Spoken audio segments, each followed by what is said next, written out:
Criteria করা হয়েছে।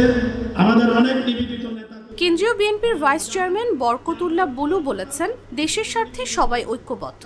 ভারত এই উপমহাদেশের একটি বৃহৎ প্রতিবেশী দেশ। তারপরও আমরা চাই জিয়াউর রহমান যে সার্ক গঠন করেছেন, সেই সার্কের আলোকেই উপমহাদেশের রাজনীতি চলবে।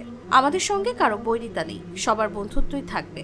কিন্তু কেউ প্রভুত্ব করতে আসলে বাংলার মানুষ মেনে নেবে না।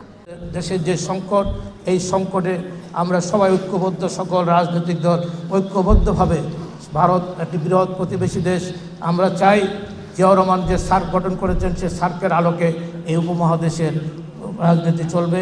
আমাদের সাথে কারো বৈরিতা নেই, আমাদের সাথে সবার বন্ধুত্ব থাকবে, কিন্তু আমাদের উপর কেউ প্রভুত্ব করবে, বাংলাদেশের মানুষ এটা মেনে নেবে না। বৃহস্পতিবার দুপুরে কুমিল্লা জেলা শিল্পকলা একাডেমিতে আয়োজিত বিএনপির কুমিল্লা বিভাগীয় সাংগঠনিক সভায় তিনি কথা বলেন।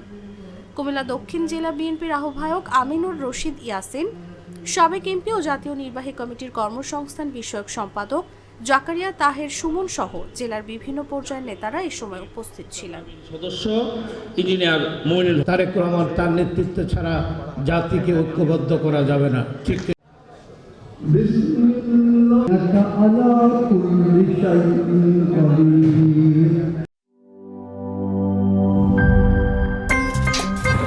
আমার একটা স্মার্ট সিদ্ধান্তে 25% গ্যাসের খরচ কমেছে। ভাবছেন কিভাবে?